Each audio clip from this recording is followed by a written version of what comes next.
11월 16일 오늘의 말씀은 다니엘 7장 15절에서 28절입니다. 나 다니엘이 중심에 근심하며 내 머릿속의 환상이 나를 번민하게 한지라.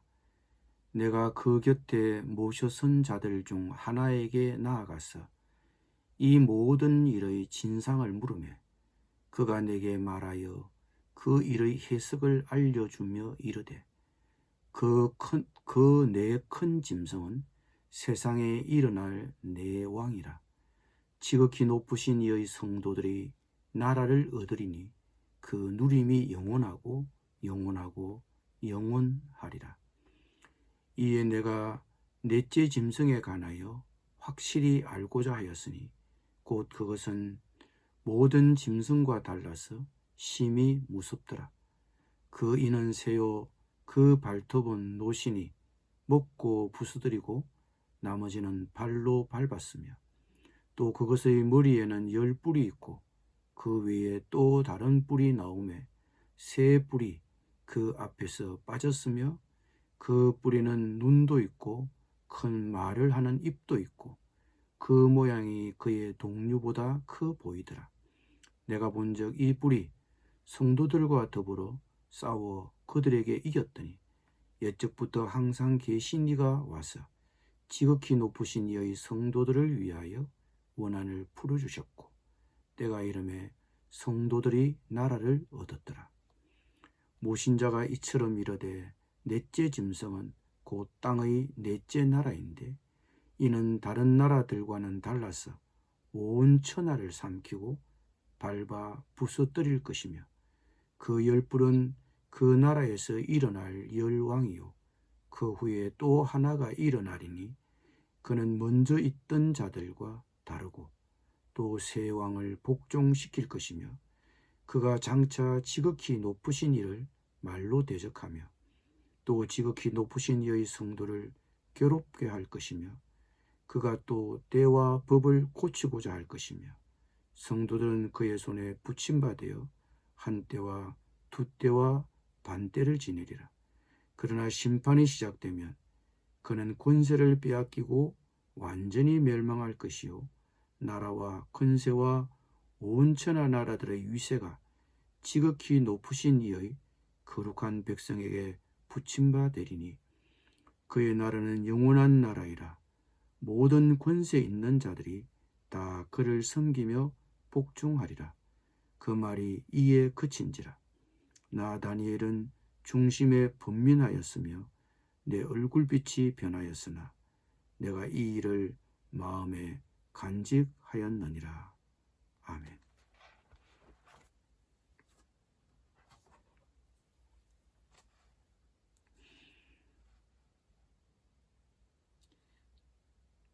다니엘이 본 환상을 이해할 때 우리는 그 전체 그림을 보는 것이 중요합니다.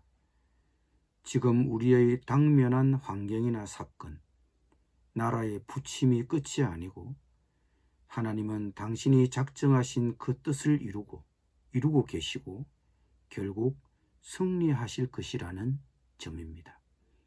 그리고 우리는 그 계획의 일부입니다. 그러므로 다니엘이 본 환상은 그 그림의 세세한 점보다 그 전체 그림을 보는 게 얼마나 중요한지를 알려줍니다.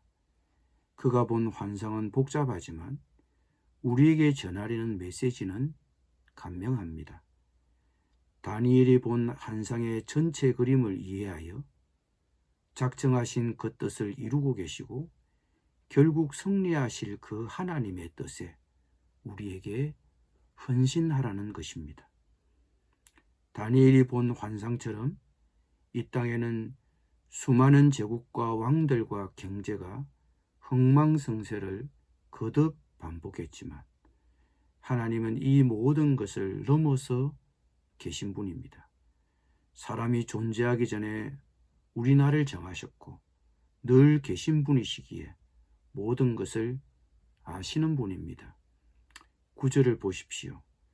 그의 보좌는 불타오르고 있지만 불에 타 없어지지 않습니다. 게다가 그 보좌에는 불타는 바퀴가 달려 있어 옛적부터 계신 이가 그 지혜와 의의를 어디서나 발휘할 수 있음을 강조합니다. 이 심판의 권능이 온 세상에 미침을 강조하기 위하여 보좌에서 불이 강처럼 흘러나옵니다. 그분은 심판자이시며 고발당한 자들이 그분 앞에 끌려와 있습니다. 다니엘이 본 환상에서 최강의 악한 세력은 열불 사이에 나타난 작은 뿔, 열광의 세력 사이에 나타난 작은 뿔로서 11절에 보니 이 작은 뿔이 큰 목소리를 자랑스럽게 떠벌리고 있습니다. 이 작으나 강력한 뿔이 과연 누구를 가리키는지 모든 성경학자들의 의견이 분분합니다. 그것이 종말에 나타날 적 그리스도를 가리키는지 아니면 종교를 말살하려고 시도한 어떤 군주를 가리키는지. 물론 대부분의 의견은 종말에 나타날 어떤 강력한 통치자나 적 그리스도를 가리킨다고 봅니다.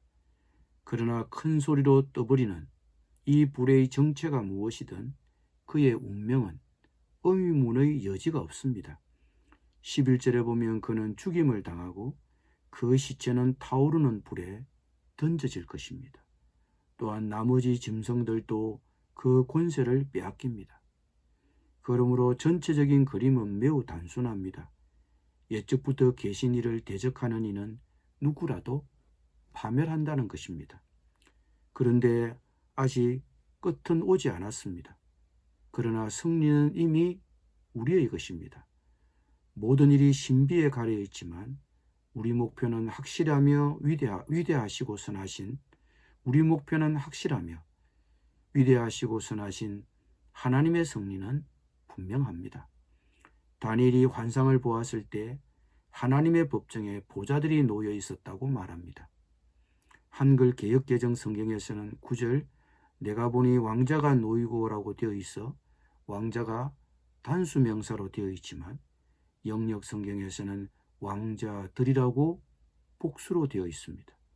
즉 옛적부터 계신 이가 그중 한 보좌에 앉아 계시지만 다른 보좌에는 누가 앉아 있는지가 명확히 밝히지 않습니다.